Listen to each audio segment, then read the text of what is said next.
agradecerles a todos los que ya se han ido conectando al webinar. Muchas gracias por acompañarnos nuevamente en esta oportunidad. El mes pasado hicimos un webinar respecto a las materias más fiscalizadas respecto a protección de datos personales, y con motivo este mes del Día del Consumidor estamos haciendo un nuevo webinar respecto a las principales obligaciones en materia de protección al consumidor. Entonces, yo creo que ya vamos a dar inicio para respetar un poco el tiempo de los que se han unido puntualmente. Y nada, como saben, somos parte de CPB, abogados. Somos el área de innovación y emprendimiento. Vamos a estar con ustedes el día de hoy, Mauricio Bojorquez, que trabaja en mi área, y mi persona, Senia Vizcarra. Nada, comencemos. A ver, Mauricio, por favor. Si es que tuvieran preguntas, pueden ir enviándolas, ¿no? En la parte de los mensajes o de Q&A, y nosotros las vamos a ir viendo y al final las vamos a absolver. Pero no duden de que mientras que estemos hablando, y si tengan alguna pregunta, irnosla enviando. Bueno, como les comentaba, somos parte del área de innovación y emprendimiento. ¿Y qué hace nuestra área? Es que brinda asesoría legal a nuestros clientes en diferentes temas del entorno digital, ¿no? Varios de nuestros clientes tienen o desean implementar un e-commerce, o hacemos revisiones de sus páginas web institucionales o las redes sociales. Esto con la finalidad de que la empresa pueda operar de manera segura y sostenible, garantizando que cumpla con la normativa vigente y evitando así sanciones, ¿no? Si pasamos, en qué materias asesoramos a nuestros clientes? En diversas materias, ¿no? Que están relacionadas al entorno digital. La parte de protección de datos, como mencioné, el mes pasado hicimos un webinar al respecto. Protección al consumidor, que es el tema que nos trae hoy aquí. El tema de competencia y propiedad intelectual.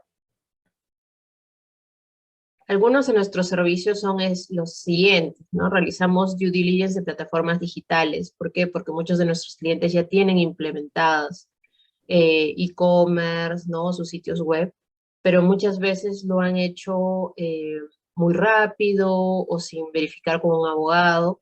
Entonces lo que hacemos es revisar la página web o el e-commerce como si fuéramos la autoridad de datos personales o Indecopy. Revisamos y podemos presentarles un informe con el nivel de cumplimiento de la misma, los hallazgos, los riesgos relacionados y recomendaciones para poder subsanarlo. Entonces es un servicio que brindamos mucho a nuestros clientes. Luego, la implementación, ¿no? Si es que están por poner un e-commerce, ¿no? Podemos ayudarles a implementar toda la parte legal o adecuarla. Revisamos piezas publicitarias, igual asesoramos en temas de fiscalizaciones por parte de la Autoridad de Datos Personales y también en procedimientos por parte del Indecopy. Bueno, habiendo hecho una introducción respecto del área que somos, los servicios que brindamos, vamos a dar inicio al webinar, ¿no? Que es el tema de protección al consumidor. Ahora, ¿cuáles son los aspectos básicos para iniciarlo? El Código de Protección al Consumidor es la normativa principal, ¿no? Sobre este tema, y es la que establece los derechos de los consumidores, ¿no? Los proveedores que ofrecen productos y servicios a consumidores finales, eso es súper importante, ¿no? El Código de Protección al Consumidor aplica a este tipo de proveedores, ¿no? Deben de cumplir con las obligaciones indicadas en el mismo. La entidad que fiscaliza es Indecopy, ¿no? Y también existen diferentes vías de acción para que los consumidores puedan hacer valer sus derechos, y los vamos a ver más adelante en la presentación. Comencemos por el tema de fiscalizaciones y multas, ¿no? Como ya lo mencioné, es el Indecopy quien realiza las fiscalizaciones, y en este momento todo está pasando por lo digital, también está fiscalizando muchísimo las plataformas digitales. Ahora, por plataformas digitales, no solamente e-commerce, también fiscaliza o sea, redes sociales, en temas publicitarios, fiscaliza los sitios web, ¿no? ¿Y cuáles son los puntos principales que fiscaliza el tema del libro de reclamaciones que podría imponer los máximos? Ahí tienen los máximos de las sanciones, ¿no? Eh, no es de, por ejemplo, si tuvieran alguna infracción en términos y condiciones o publicidad, no es de que vayan a imponerle los 450 OITs. Todo depende de la complejidad del caso, del impacto que haya tenido en la difusión, alguna publicidad, si ha sido muy masivo o no, y en fin, ¿no? Entonces eso es una graduación que se hace dependiendo caso por caso, pero estos son los máximos de ley para cada caso. ¿Cuáles son las principales obligaciones y, por tanto, cuáles son los puntos que fiscaliza más el INDECOP y las plataformas digitales? Como ya los mencionamos, son el tema del libro de reclamaciones virtual, los términos y condiciones, y el tema de publicidad y promociones comerciales, ¿no? Ahora vamos a ir punto por punto para que ustedes puedan tener mayor detalle. Respecto del libro de reclamaciones virtual, ¿qué es en primer lugar un libro de reclamaciones? ¿No? Es una herramienta que es de carácter obligatorio, ¿no? Todas las empresas que tienen un e-commerce o que realizan una venta de servicios o productos a través de una plataforma digital tienen la obligación de contar con un libro de reclamaciones virtual, ¿no? ¿Qué es lo que permite este libro de reclamaciones? Es que los consumidores que tengan alguna queja o reclamo la puedan brindar a través de esta herramienta, ¿no? Por eso es importante y el Código de Protección del Consumidor lo exige, ¿no? Ya que ahora está esta nueva herramienta de vender online, que también los consumidores puedan online indicar, ¿no? Si es que tienen algún reclamo o queja respecto al servicio contratado o producto. Ahora, hay diferentes formatos del libro de reclamaciones, ¿no? El físico y el virtual. El físico es para las tiendas, ¿no? Para cuando tienen un establecimiento físico. Ahora, ese libro de reclamaciones debe estar siempre presente y disponible en el establecimiento, ¿no? Bueno, y debe estar visible también, digamos, no delante de los consumidores, pero sí hay un cartel que luego les vamos a mostrar, eh, para que el consumidor sepa que está ahí el libro de reclamaciones físico y cuando lo solicite se lo puedan brindar. La hoja de reclamaciones debe estar compuesta por 3 hojas desglosables, ¿no? Que se va a entregar una al consumidor y bueno, 2 se quedan con la empresa. Y para el tema virtual, el libro de reclamaciones virtual debe de estar alojado también en un espacio visible y de fácil acceso para el consumidor. Usualmente se coloca en la parte de abajo de las páginas de web, pero es importante de colocarlo en la página de inicio del sitio web o e-commerce, porque en algunos casos hemos encontrado de que está un poco escondido el libro de reclamaciones y eso puede ser susceptible de multa, ¿no? Entonces eso es súper importante hacerlo así. Ahora, la hoja de reclamación virtual debe también contar con la opción de permitir al consumidor imprimir el reclamo y también enviarle un reclamo, el reclamo, perdón, a su mail, ¿no? Al mail que haya consignado el consumidor al momento de presentar su reclamo al libro de reclamaciones.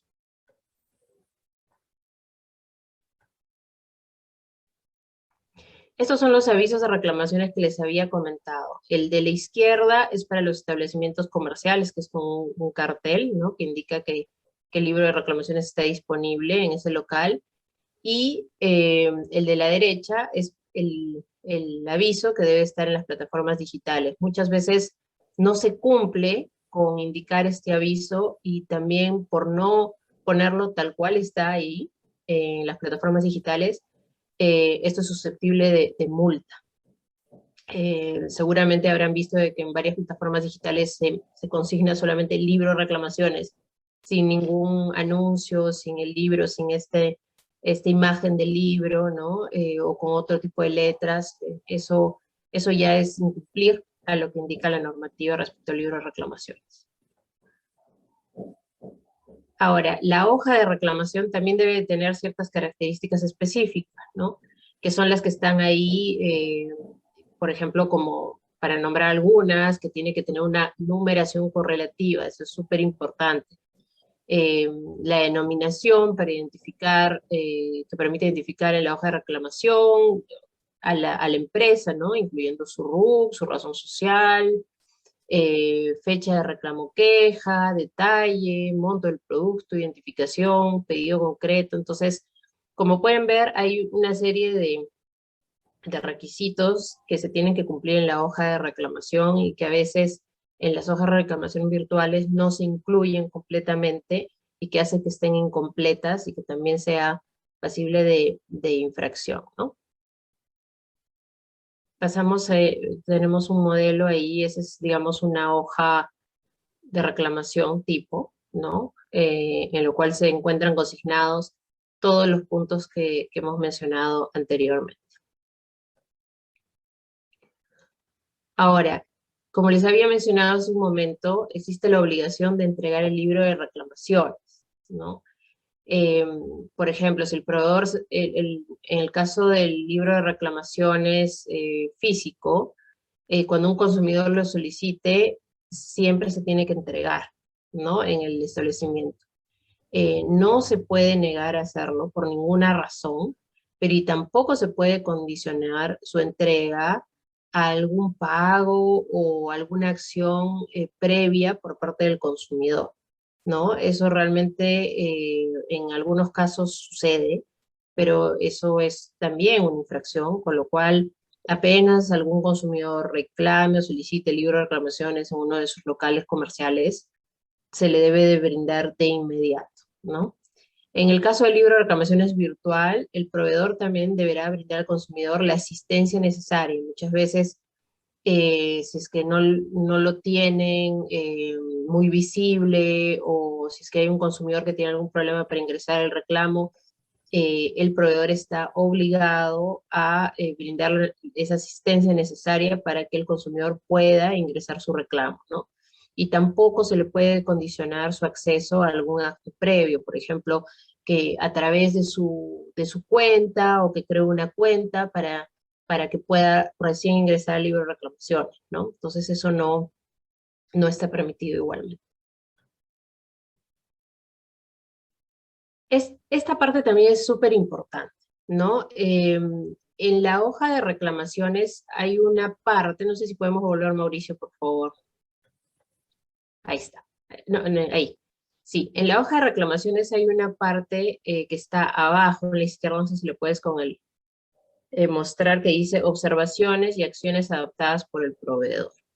¿Qué es lo que sucede? Lo que hemos visto nosotros con algunas empresas que han venido a consultarnos, es decir, no, pero cuando un consumidor ingresa un reclamo en tienda física, nosotros incluimos ahí nuestros comentarios en la parte de observaciones y acciones y ya se da por cerrado el reclamo, ¿no? Entonces, ojo, es muy importante este punto, ¿no? El hecho de incluir observaciones y acciones en ese recuadro, eso no es tomado como la respuesta que debe darse al consumidor. Es simplemente eso, o sea, que el proveedor tiene el espacio para anotar alguna observación, ¿no? Inmediata. El tiempo de respuesta, si volvemos al slide, por favor, Mauricio, que corresponde. Si el tiempo, sí, justo ahí. Ahí se indica es que una vez todos los proveedores que reciban reclamos tienen por el momento 30 días calendario para poder responder por escrito a los reclamos, ¿no?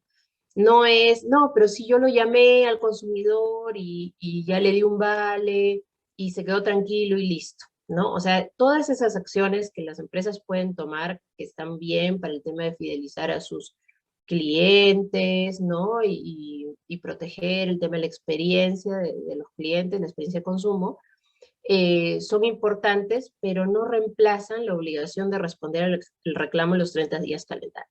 Entonces, esa respuesta debe ser por escrita y debe ser enviada conforme lo ha solicitado el consumidor, ya sea por correo electrónico, en el correo que consignó el reclamo, o al domicilio físico del consumidor, ¿no?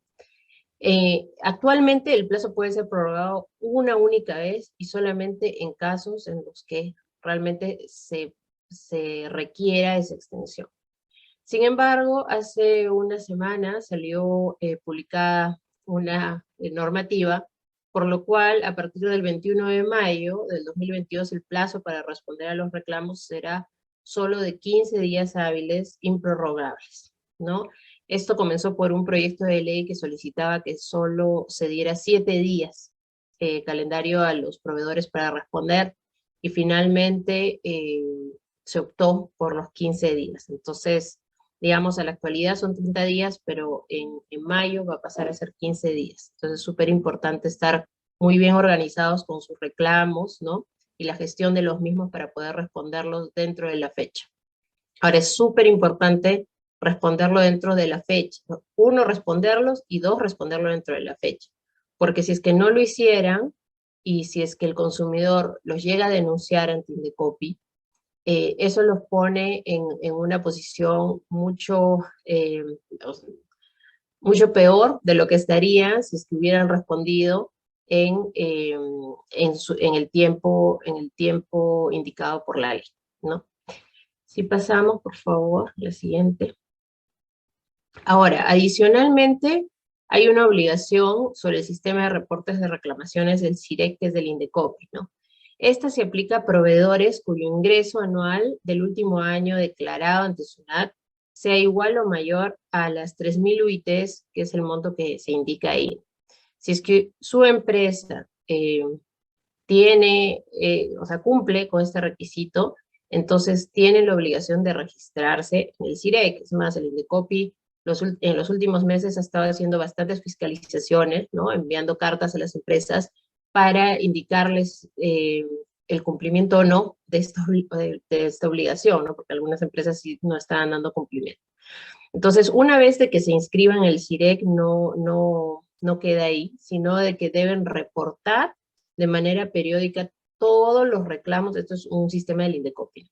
Tienen que reportar todos los reclamos y las quejas que hayan recibido los consumidores a través del libro de reclamaciones, y también se tiene que registrar todas las gestiones que hayan realizado, incluyendo la respuesta que hayan brindado a esos consumidores.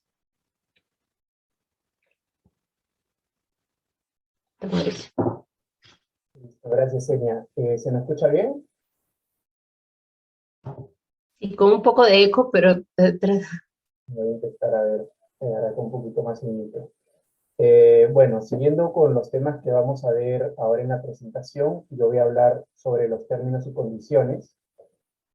Bueno, sobre los términos y condiciones, cualquiera de nosotros que ha creado un usuario, una cuenta de usuario en un sitio web o en una app, ha tenido que revisar los términos y condiciones y aceptarlos, ¿no? Es un requisito para poder eh, utilizar un e-commerce o, como les decía, cualquier sitio web o aplicativo. Entonces, hay que pensar en los términos y condiciones como si fueran un contrato, ¿no? Un contrato en donde básicamente se establecen las reglas de uso de nuestra plataforma, ¿no?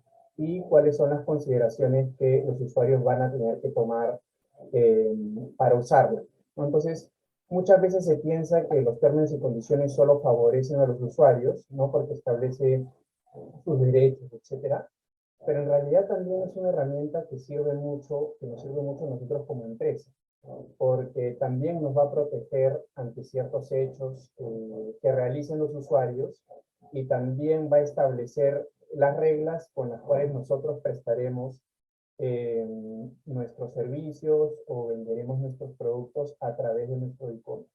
Ahora vamos a explicar un poco más sobre esto.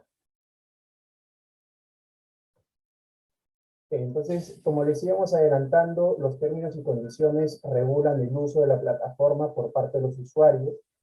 Deben contar con información relevante para que los usuarios puedan tomar una adecuada decisión de consumo sobre los productos y servicios que se ofertan. Ahora, este punto que sigue es muy importante, ¿no? A la fecha no existe una normativa que indique un formato específico de términos y condiciones para sitios web, ¿no? O sea, ni en el Código del Consumidor ni en alguna otra norma vigente se indica cuál es la información mínima que deben contener unos términos y condiciones. Entonces es un documento que en realidad las empresas tienen mucho espacio redactar los términos y condiciones como mejor lo consideren, y es por eso que también es muy importante que siempre se ajusten a las necesidades y a las particularidades de nuestro negocio, ¿no? Es usual que a veces por ahorrar costos en un sitio web o en un aplicativo utilicemos los términos y condiciones de nuestra competencia, ¿no? Como referencia, como base. En realidad siempre es muy importante que este documento se redacte, como le decíamos, conforme a las exigencias de lo que nosotros hacemos, ¿no? De las particularidades de nuestro producto o de nuestro servicio. ¿Ya? Importante también comentarles que el Indecopi ahora viene fiscalizando mucho los términos y condiciones del sitio web, el e-commerce, y aplicativos también, y a partir de estas fiscalizaciones ha desarrollado ciertos criterios sobre la información mínima que los términos y condiciones deben contener, ¿no? O sea, por más de que no te dicen debe tener esto o esto o esto, sí te indican, o el Indecopi ya tiene un criterio claro sobre lo mínimo, la mínima información que debe estar en los términos y condiciones, y es lo que se ve acá a la derecha, ¿no? Lo primero es la identificación, domicilio y correo electrónico del proveedor, ¿no? Con identificación nos referimos a la razón social o a la denominación social completa del proveedor, ¿no? No al nombre comercial que utilicen en el mercado, sino a justamente la razón social y el RUC también, ¿no? Es muy importante que los consumidores sepan con quiénes están contratando, ¿no? Quién es el proveedor que les está ofreciendo los productos o servicios. Lo siguiente es los métodos de pago que se dan dentro de la plataforma y también los plazos y condiciones de entrega de los productos y servicios. Se acordarán ustedes que a inicio de la pandemia hubo una crisis porque los proveedores no podían, las empresas no podían cumplir con los plazos que se habían comprometido con los consumidores para entrega de productos, ¿no? Se dio mucho en tiendas por departamento, por ejemplo, que no tenían stock o que por el tema de la pandemia tuvieron inconvenientes para poder cumplir con las fechas, ¿no? A partir de eso es que el Indecopi está fiscalizando mucho eso. Si es que nosotros nos comprometemos a hacer la entrega dentro de un plazo específico, eso se tiene que cumplir. ¿Ya? Lo siguiente también muy importante son las reglas de conducta para los usuarios y las medidas contra su incumplimiento. Esto, por ejemplo, es una disposición que favorece a la empresa, ¿no? Porque lo que vamos a establecer en todo caso es que si el usuario utiliza nuestra plataforma de forma indebida, entonces nosotros como empresa vamos a poder tomar medidas contra él. ¿En qué caso sucede esto? Por ejemplo, cuando un consumidor, un usuario, crea bastantes cuentas dentro de nuestra plataforma para poder, por ejemplo, acceder a descuentos promocionales. Entonces, en esos casos, nosotros podemos incluir en los términos y condiciones que eso no está permitido y que cuando un usuario se cree múltiples cuentas, solo se va a tomar en cuenta una, por ejemplo, ¿no? Otro tema muy importante en los términos y condiciones son los métodos y plazos para desafiliación de los usuarios. O sea, los usuarios, así como tienen la opción de crearse una cuenta en nuestra plataforma, en nuestro e-commerce, también tienen que tener la posibilidad de darle de baja esa cuenta, ¿no? Entonces, eso tiene que estar detallado en los términos y condiciones. Otro tema también muy importante, las políticas de cambio y de devoluciones, ¿no? Usualmente se cree que es obligación de las empresas poder o permitir cambios y devoluciones de productos, ¿no? Si yo voy a una tienda y compro un pantalón, etcétera, y a la semana me doy cuenta que no me gusta, no es lo que yo quería, etcétera, es una buena práctica, de hecho, que se permitan cambios y devoluciones dentro de un plazo específico, pero no es una obligación. Entonces, si es que yo como empresa no lo quisiera tener previsto, esta opción, debo indicarlo igualmente en los términos y condiciones. Entonces, eso nos ahorra muchos problemas con los consumidores, porque si es que yo no indico que mi plataforma no permite cambios y evoluciones, es muy probable que un consumidor crea que tiene el derecho reconocido por ley de solicitar, ¿no? Me va a pedir, va a ingresar un reclamo en mi libro de reclamaciones o va a presentar una denuncia en Indecopi si es que yo me niego a devolver o a hacer un cambio del producto.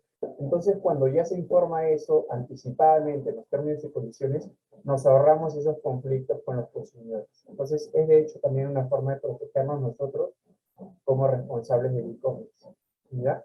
Y lo último es también los medios de notificación a los usuarios en caso de modificación sustancial del contenido de los TIC. Acá, recordando un poco lo que les habíamos indicado al inicio, los términos y condiciones, piénsenlo como si fueran un contrato, ¿no? Entonces, son un contrato entre la plataforma de e-commerce y los consumidores.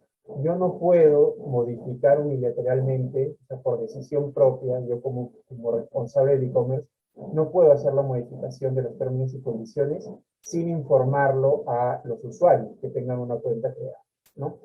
Y recordarán ustedes el año pasado también, cuando hubo una modificación de los términos y condiciones de WhatsApp, los usuarios que ya tenían una cuenta creada en el aplicativo no podían continuar usándola si es que no daban su consentimiento o su aceptación con la modificación de los términos y condiciones. Entonces eso es súper importante. Normalmente los e-commerce indican usted tendrá que estar pendiente a las modificaciones de los términos y condiciones, pero eso no es suficiente. Hay que comunicarlo siempre directamente, por ejemplo, a través del correo electrónico, otra vía parecida. ¿Ya? Entonces, esto era sobre los términos y condiciones. Importante también no incluir cláusulas abusivas. No hay cláusulas que por sí se consideran que ponen en desventaja a los consumidores. Acá tenemos algunos ejemplos. Cláusulas que limitan la responsabilidad del proveedor por hechos u omisiones suyas, ¿no? Cuando en los términos y condiciones indica que el proveedor no va a ser responsable, por ejemplo, si es que los productos no se entregan a tiempo. Esa es una cláusula que no va a tener efecto porque se considera una cláusula abusiva, ¿no? También las cláusulas que establecen que el proveedor va a poder modificar unilateralmente los términos y condiciones, las que desconozcan derechos reconocidos en la norma para los consumidores, ¿no? Por ejemplo, cambio de producto, pero acá específicamente por fallas de fábrica. Si yo le entregaba al consumidor un producto que no cumple con las expectativas, que es un producto defectuoso, yo estoy en la obligación de permitirle hacer un cambio de ese producto o reembolsarle el dinero si es que el consumidor lo quisiera. Entonces, otro ejemplo también es las que establezcan procedimientos engorrosos o cargas económicas para presentar quejas o reclamos. Esto ya lo había adelantado Senia. Y finalmente, las que limiten la posibilidad de presentar denuncias por infracciones que nosotros como proveedores cometamos. Entonces, eso es sobre términos y condiciones. Pasamos ahora al último punto, que es la publicidad comercial. Y por publicidad comercial nos referimos a cualquier tipo de contenido, ¿no? Ahora que estamos ya en una etapa en la que las redes sociales se han desarrollado tanto, nos referimos a publicidad impresa, nos referimos a publicidad digital, publicidad pagada, reels, historias, etcétera, ¿no? Cualquier tipo de contenido que busca generar la compra de nuestros productos o servicios, ¿no? Incentivar la compra de nuestros productos o servicios.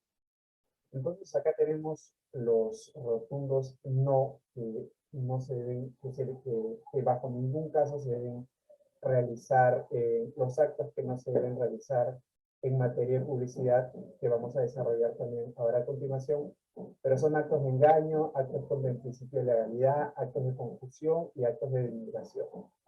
Empezando por los actos de engaño. Se refieren a cualquier tipo de afirmación objetiva y verificable que se refiera a nuestros productos o servicios.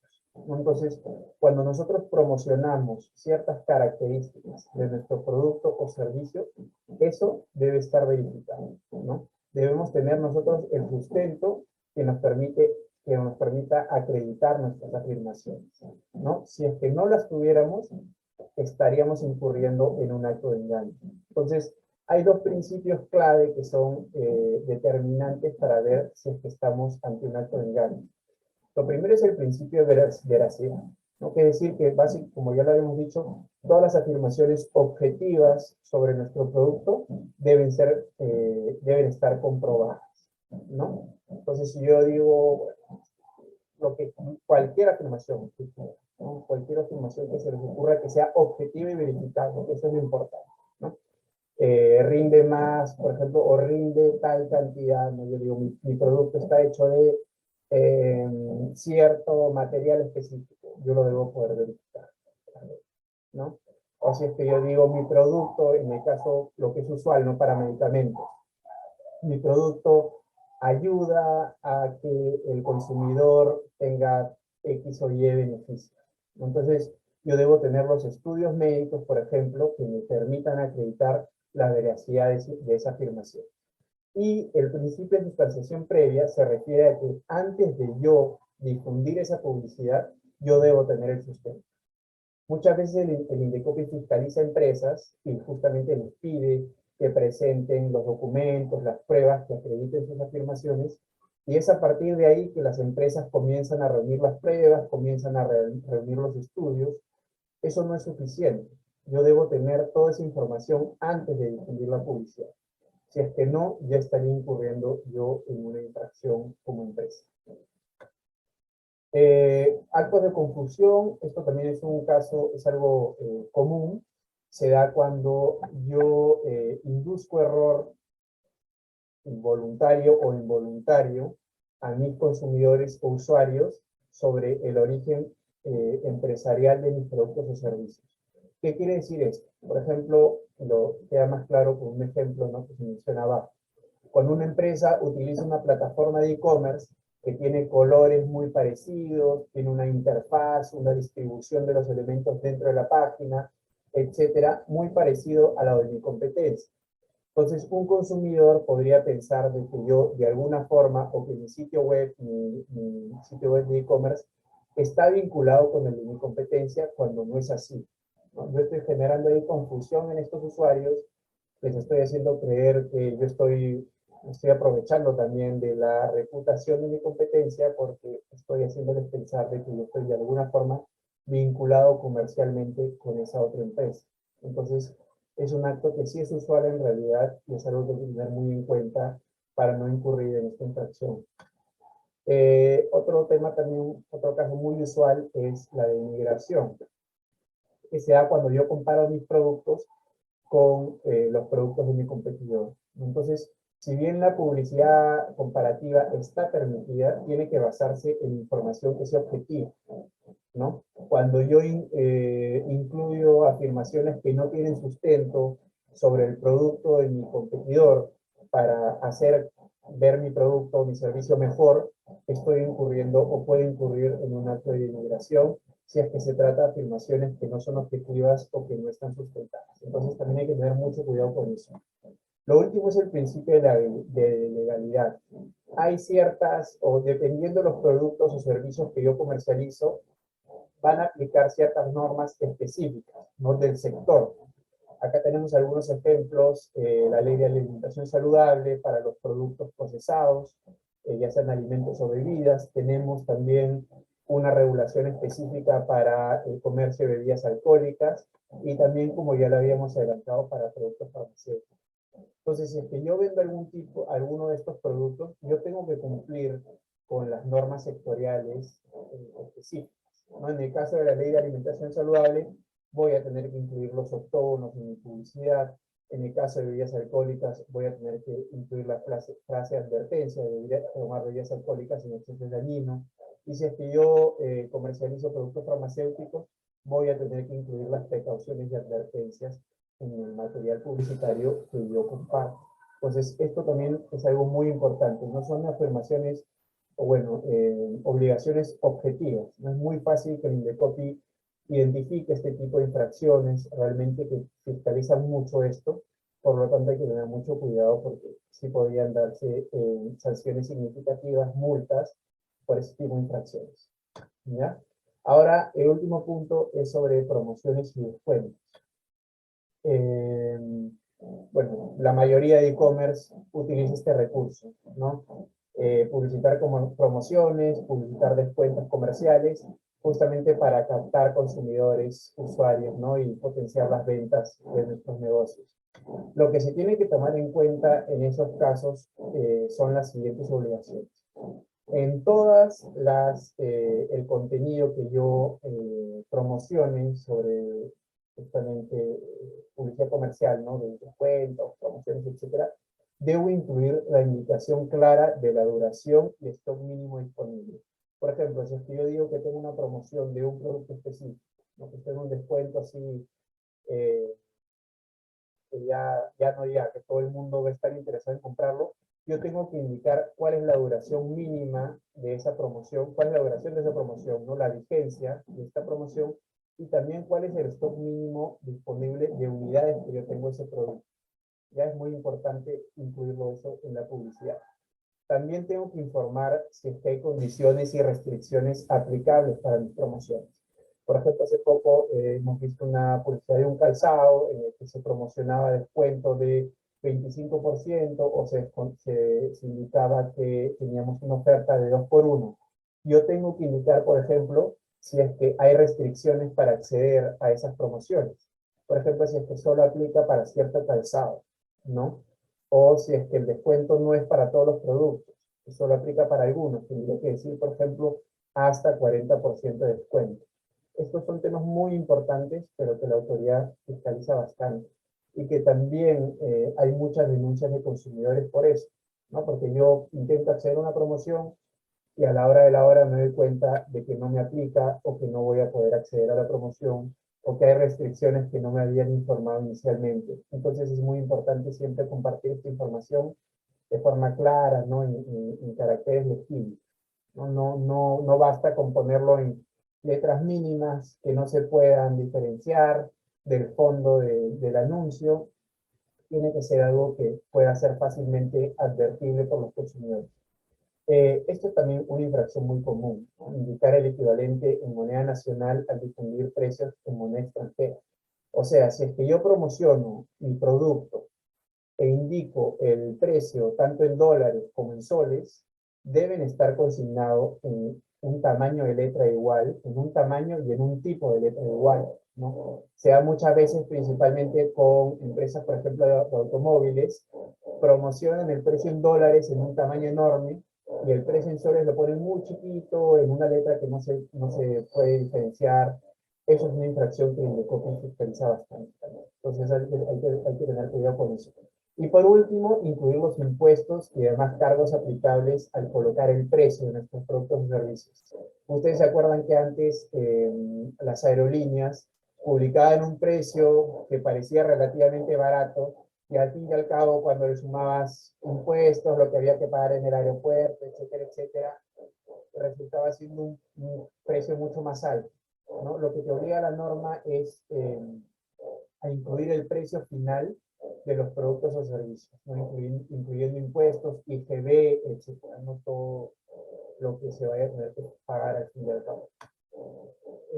Ahora también sobre el tema de descuentos comerciales, ¿no? Esto es algo muy importante porque es un precedente vinculante que aprobó el Indecopi este año en enero, y es que cuando se promocionen descuentos frente a precios regulares, se van a tener que tomar en cuenta las siguientes consideraciones.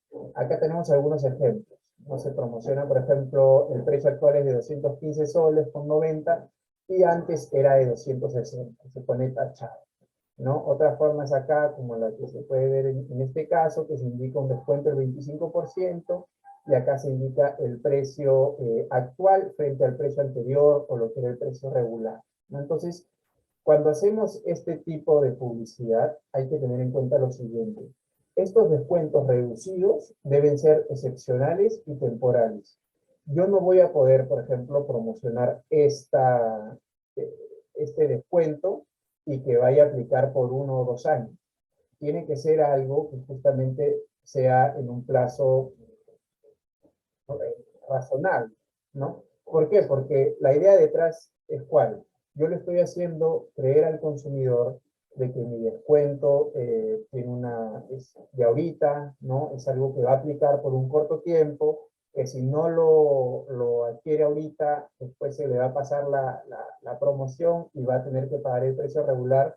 Entonces estoy incentivando la compra de mis productos bajo algo que podría ser considerado engaño, ¿no? Es por eso que estos descuentos tienen que ser excepcionales y temporales conforme lo indica el Indecopi. Y lo otro también es que debemos estar en la posibilidad de probar de que este precio que está tachado era el precio regular en el que usualmente yo ofertaba mi producto o servicio. ¿Por qué? Para darles un poco de contexto. Esta precedente vinculante se emitió porque había una cadena de electrodomésticos muy conocida que promocionaba precios de descuento, como en este caso, por ejemplo, de 749 soles frente a los 999 anteriores. Y lo que se logró verificar, o lo que verificó el Indecopi, es que este precio de 999 no había estado aplicando antes. Se había inflado el precio regular para hacer creer a los consumidores de que estaban obteniendo un beneficio en comprarlo a 749 soles. Entonces, es algo que debemos evitar, porque el Indecopi sí lo va a fiscalizar mucho. En este primer caso de la tienda de electrodomésticos, solamente se amonestó a la empresa, se le hizo un llamado de atención. ¿Pero por qué? Porque era el primer caso sobre este tema. Ahora que ya tenemos, que ya se sabe que esto está prohibido, lo que se espera es que las siguientes denuncias o los siguientes casos vayan a ser sancionados con multas más altas. Entonces, ahora Sonia va a hablar un poco sobre las vías de acción. Exacto. Gracias, Mauricio. Bueno, hemos estado recibiendo algunas preguntas. Por favor, sigan enviando las preguntas mientras seguimos presentando. Seguramente algunas ya se van a responder ahora, pero de todas maneras al final vamos a leerlas y a responderlas específicamente. Bueno, respecto a las vías de acción, tenemos las siguientes, ¿no? Si pasamos, Mauricio, por favor. O sea, las vías de acción es de qué manera puede el consumidor, ¿no?, hacer valer sus derechos. Entonces, la primera es a través de los consumidores. Es decir, cuando un consumidor está insatisfecho, ¿no?, con algún servicio o producto, porque ni lo llegó a comprar, o lo compró y le cobraron doble, o cuando compró algo y le llegó no el producto que quería, o le llegó malogrado, en fin, o por ejemplo estaba publicitado de un modo y de repente cuando le llegó no era exactamente así. Entonces el consumidor tiene estas tres vías, ¿no? Ya sea presentar un reclamo en el libro de reclamaciones, ¿no? Como ya lo hemos visto anteriormente, ¿no? Y tiene el libro de reclamaciones físico o el virtual, ¿no? Dependiendo si el proveedor a través del cual compró el producto también vende el servicio vía online, y si no, tendría que ir para incluir su reclamo en el libro de reclamaciones físico. Ahora, luego podría también el consumidor presentar un reclamo ante el Indecopi, ¿no? Esta es una vía rápida de conciliación y el proveedor se le notifica inmediatamente el reclamo al proveedor, y el proveedor tiene un corto tiempo para presentar sus descargos, ¿no?, y proponer alguna oferta conciliatoria. Pero este procedimiento no se impone sanciones, es como que el Indecopi simplemente actúa como una vía intermedia. Y otra opción que tiene el consumidor es presentar una denuncia ante Indecopi. Ese ya sí es un procedimiento administrativo sancionador. El Indecopi notifica al proveedor y el proveedor también debe brindar sus descargos, no algo mucho más elaborado, y porque este es un proceso sancionador. Y la autoridad puede solicitar también en cualquier momento información adicional sobre el reclamo. Esto para determinar si es que el proveedor realmente tuvo responsabilidad o no, conforme lo indica el consumidor. Y si fuera el caso, entonces se le impondría sanciones y medidas correctivas. Ahora, algo que es súper importante saber es de que este 1, 2, 3 no es primero hay que ir por el 1 y luego por el 2 para luego llegar a la denuncia. No. El consumidor puede accionar cualquiera de estas vías, puede directamente accionar una denuncia, ¿no?, sin tener que pasar por las vías anteriores. De hecho, esa era una de las preguntas que nos habían hecho, pero bueno, avanzamos. Y otra vía de acción es el Indecopi, ¿no? Que realmente el Indecopi es muy activo, es una autoridad que a nivel de Latinoamérica realmente es súper activa en las fiscalizaciones, y bueno, puede realizar una fiscalización de oficio para verificar realmente si el proveedor se está cumpliendo o no con la normativa respecto a protección al consumidor. Se hace la fiscalización y concluye, identifica algunos hallazgos, pero no impone sanciones a través de esas fiscalizaciones de oficio. Pero es muy importante también saber de que si es que el Indecopi realiza ese tipo de fiscalizaciones, igual los proveedores deben inmediatamente tratar de subsanar esos hallazgos, porque usualmente el Indecopi vuelve nuevamente a hacer una fiscalización o un procedimiento administrativo sancionador, y ahí sí el proveedor también tiene que brindar sus descargos, pero a través de ese procedimiento el Indecopi sí puede imponer sanciones y medidas correctivas al proveedor, ¿no? Entonces, eso también, esa es una vía adicional, ¿no? Entonces ahí ya tenemos primero a los consumidores que pueden activar la vía, el Indecopi que de oficio también puede activar, pero también hay que tener presente de que los competidores y que las asociaciones de consumidores tipo ASPEC y otras, porque hay muchas, pueden presentar una denuncia ante Indecopi, ¿no? De hecho, es muy usual, es muy, muy usual, competidores que quieran defender ante una publicidad comparativa, ¿no? O sin publicidad comparativa, ¿no? Es decir, este proveedor está vendiendo así sus productos cuando no tiene estas características, ¿no? Y está diciendo que el resto de los productos en el mercado no son así, y eso está mal, ¿no? Las asociaciones de consumidores igualmente también, para proteger a los consumidores, activan denuncias y se sigue el mismo procedimiento, ¿no? Se le notifica al proveedor, el proveedor también brinda sus descargos, y si es que se determina que hay responsabilidad, entonces el Indecopi le impondrá sanciones y también las medidas correctivas. Entonces es súper importante tener en cuenta esas tres vías de acción. Ahora vamos a pasar a unos casos prácticos muy rápidamente para poder luego presentarles un software que hemos creado para el tema del libro de reclamaciones y luego absolver sus preguntas. Gracias. Sobre los casos prácticos, hemos intentado incluir un caso de cada uno de los temas que hemos visto.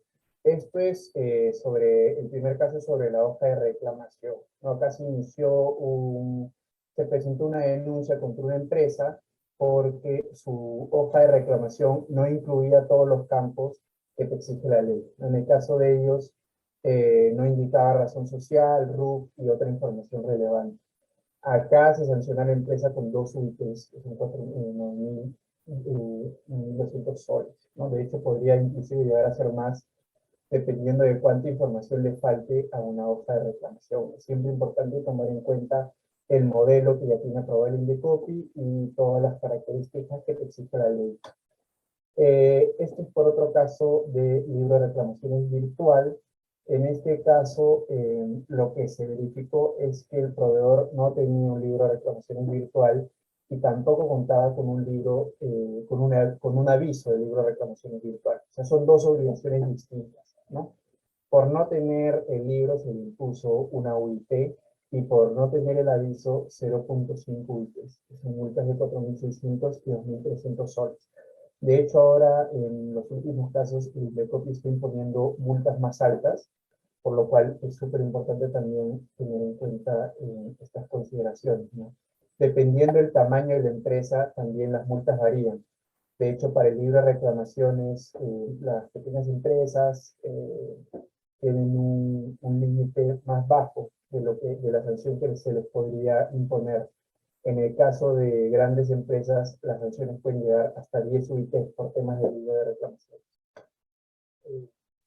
Ahora sobre términos y condiciones, este es un caso también que se inició en el 2010, bueno, se sancionó en el 2019 a una empresa conocida de taxis. Lo que hacía esta empresa era limitar su responsabilidad con los consumidores, ¿no?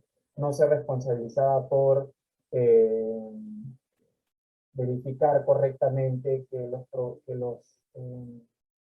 los taxistas que se admitían siguieran un proceso de validación previo, ¿no? Entonces, podían entrar muchos taxistas sin ningún tipo de análisis y la empresa no asumía responsabilidad según sus términos y condiciones por cualquier afectación que pudiera haber a los consumidores, ¿no? Entonces, acá ya estamos hablando de multas más altas, 23.8 UITs, que son casi 110.000 soles. Ahora para el lado de publicidad, tenemos primero un caso sobre el principio de veracidad. Esta era una empresa de detergentes que indicaba que su producto podía ser aplicado en todo tipo de telas. Sin embargo, lo que se indicaba en el reverso del producto es que no aplicaba para lana y seda. Entonces, básicamente es lo que les indicaban, ¿no? Son características del producto que al final y al cabo no se cumplen. Entonces acá sí hubo una multa ya también bastante alta, 30 UTs, estamos hablando casi 140.000 soles. La variación de la multa depende en, como lo había mencionado antes, cuál fue la afectación de la publicidad a los consumidores. Si es que es una publicidad que se difundió a través de muchos medios por un lapso prolongado de tiempo, de hecho la multa va a ser mayor. Y finalmente tenemos un caso 4 también sobre promociones y descuentos, ¿no? Acá esta tienda por departamentos promocionaba una campaña navideña con descuentos de sus productos. Sin embargo, no se indicaba vigencia, stock mínimo y demás condiciones y restricciones de acceso a la promoción. Entonces también se les sancionó, en este caso con 9 UITs, que son 41.000 soles. Sobre las recomendaciones finales. Gracias, Mauricio. Sobre las recomendaciones finales, bueno, siempre recomendamos a todos nuestros clientes cumplir los siguientes puntos en su e-commerce, ¿no? Primero, contar con un libro de reclamaciones virtual que tenga tanto la hoja de reclamación y el aviso respectivo conforme a las exigencias de ley. Que esté también, como lo hemos indicado, en la página de inicio del sitio web y que esté muy visible para el consumidor, ¿no? En segundo lugar, es dar respuesta por escrito a los reclamos dentro del plazo legal. Es súper importante.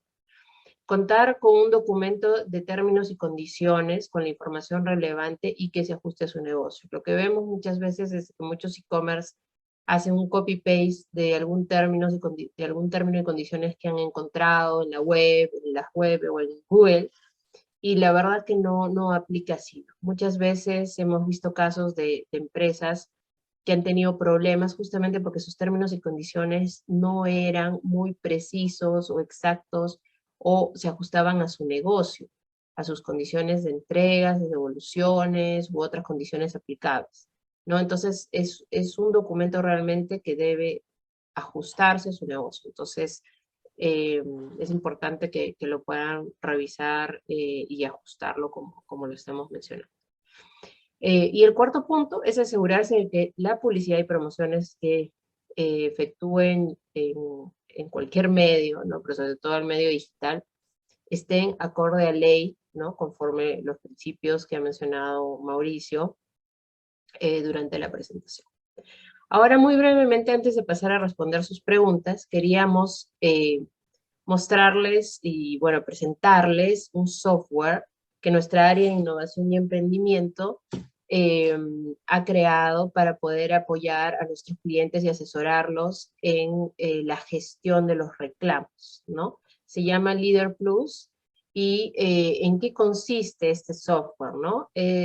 Es un software que realmente es un libro de reclamaciones, pero lo que hace es de que los reclamos también le lleguen al proveedor y también nos lleguen a nosotros y nosotros como abogados podamos apoyarlos y asesorarlos en brindarle las respuestas necesarias y dentro del plazo de ley.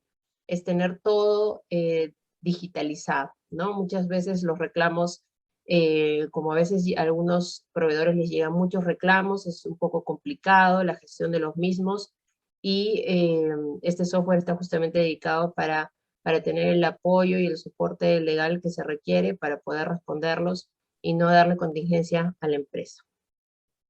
Si pasamos. Dentro de los beneficios del software es de que el mismo puede ser utilizado por e-commerce, páginas web, aplicativos móviles y también tiendas físicas en reemplazo de los libros de reclamaciones físicos para así migrar todo al ámbito digital. Es una herramienta tecnológica que realmente los va a ayudar a ser más eficientes en la respuesta de los reclamos y quejas a sus consumidores. También es muy seguro, ¿no? Porque serán atendidos diligentemente conforme a los requisitos de ley. Les va a brindar información de todos los reclamos, pues hay muchos filtros que les puede dar información eh, que necesiten.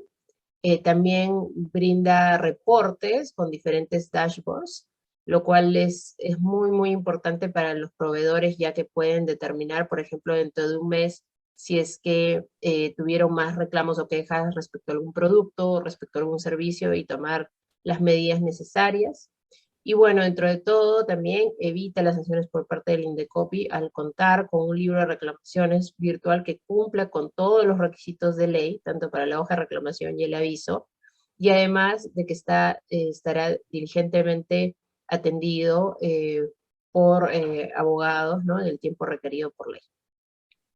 Bueno, nada, eso sería todo. Nosotros, si es que les vamos a estar enviando información, como saben, van a poder tener el enlace, un link, este webinar para poder revisarlo en cualquier otro momento. Igual se los vamos a enviar al mail a todas las personas que se han inscrito al webinar, y les enviaremos igualmente una presentación sobre el software de Líder Plus. En caso tuvieran cualquier pregunta, no duden en contactarnos para poder ayudarlos. Ahora vamos a pasar a ver las preguntas y a responderlas. En primer lugar, Liliana Salazar nos pregunta: ¿puedo hacer una denuncia ante Indecopi sin ir al libro de reclamaciones previamente? Justo ese es un punto que ya respondí dentro de la presentación. Sí, no necesitas pasar primero por el libro de reclamaciones. Como consumidor puedes interponer una denuncia directamente ante el Indecopi, ¿no? Pero como mencionamos anteriormente, tienes varias vías de acción, ya sea el libro de reclamaciones, ya sea el libro de reclamaciones, ya sea el reclamo ante el Indecopi o la denuncia ante el Indecopi.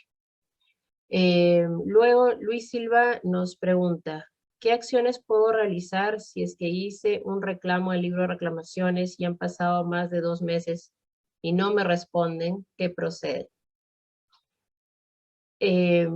Igual ahí la respuesta es, tienes varias vías de acción, ¿no? Si es que has enviado un reclamo ante un libro de reclamaciones a un proveedor y no te ha respondido, lo que puedes hacer es ir ante el Indecopi y presentar un reclamo, pero ese reclamo, como lo mencionamos, va a ser solo para obtener una respuesta, ¿no? Obligatoria a la parte del proveedor, pero no aplicaría ni multas ni medidas correctivas al proveedor.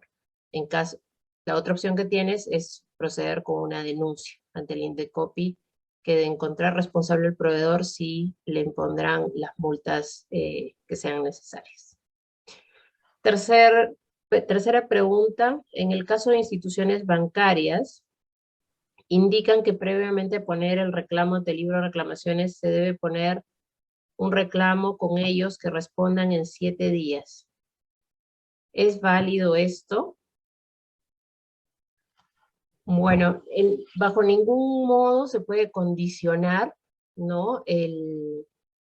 Se puede condicionar o pedir al consumidor que haga algo previo a lo del libro de reclamaciones. Como lo hemos indicado anteriormente, todos los proveedores deben poder facilitar a los consumidores el libro de reclamaciones apenas lo soliciten, ¿no? Así es de que no sería válido.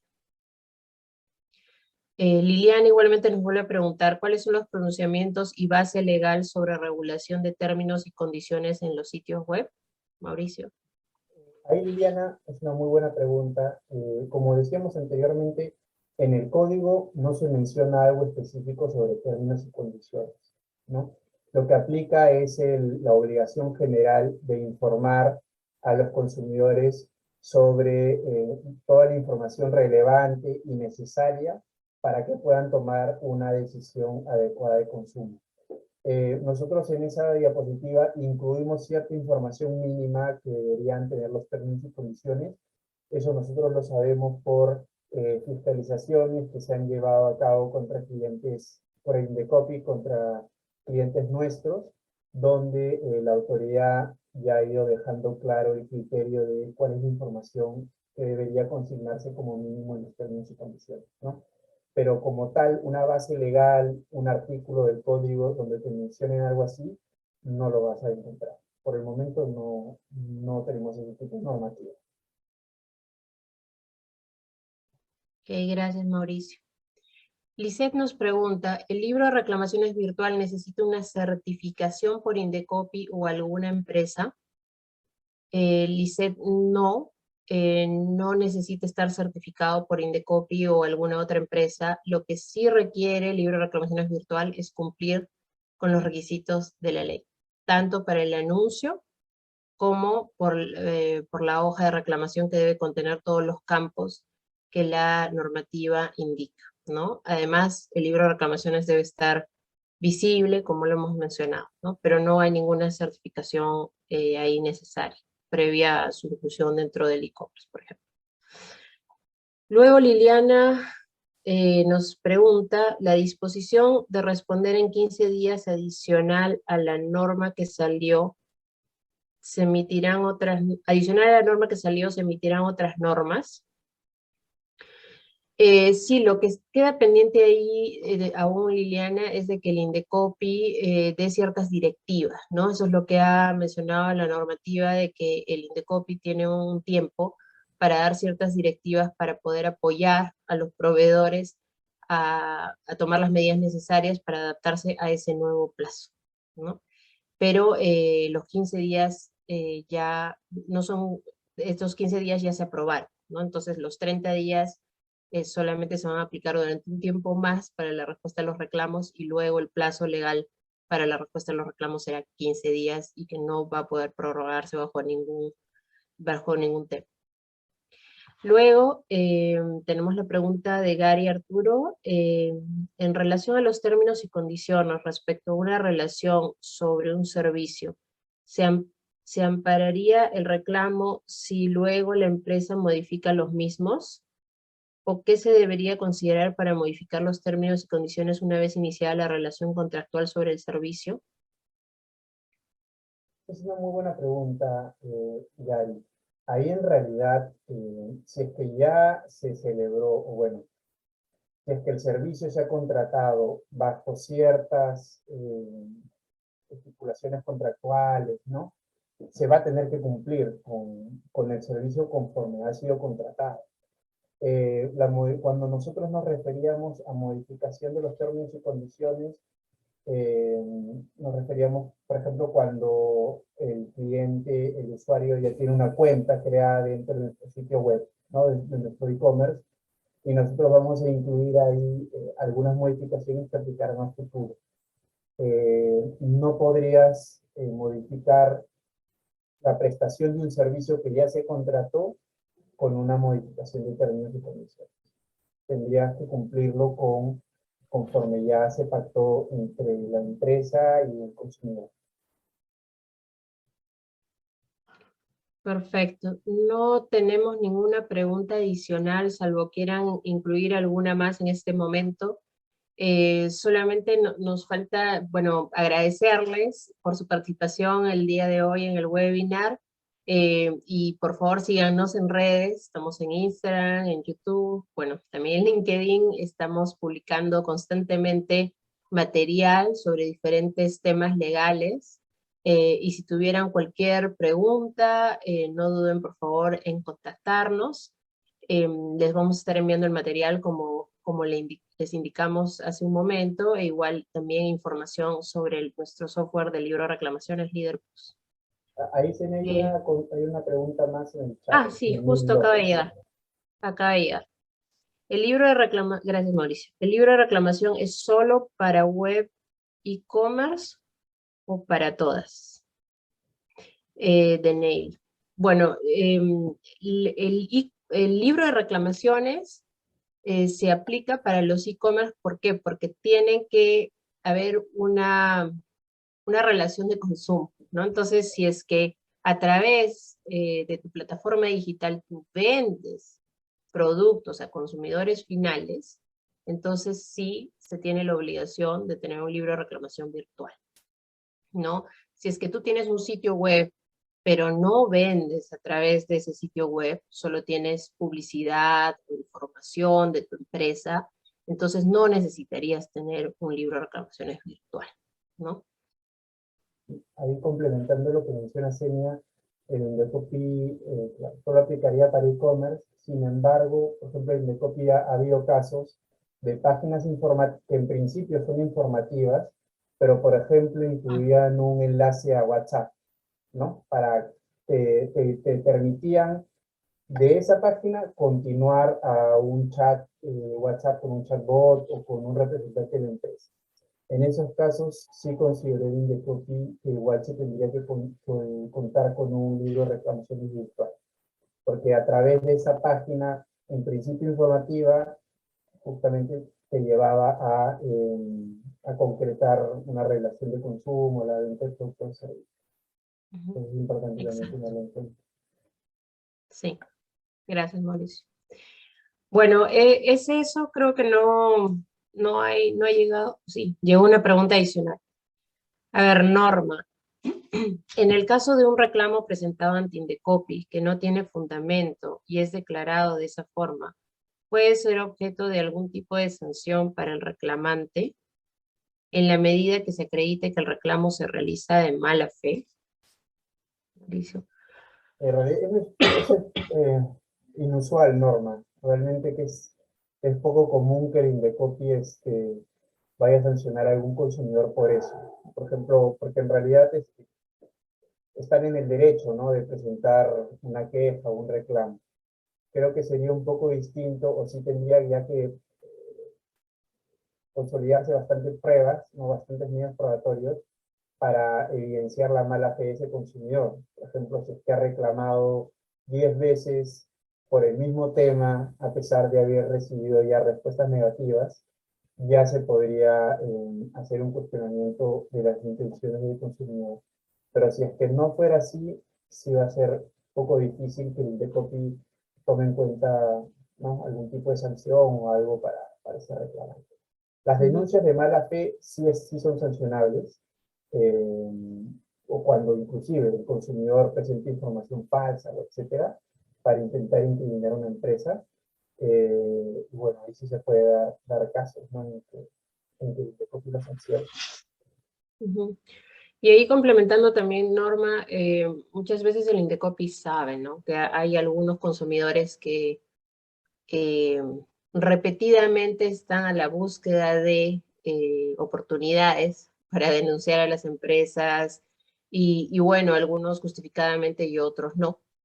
Eh, y bueno, el Indecopi un poco sabe, ¿no? Entonces, depende mucho del caso en el que te encuentres para poder ayudarte un poquito más con la respuesta eh, y con las vías de acción, ¿no?, que tendría tu empresa en ese caso en específico. Listo, creo que ya no hay más preguntas por ahora. Bueno, nada, solamente agradecerles nuevamente y que tengan un buen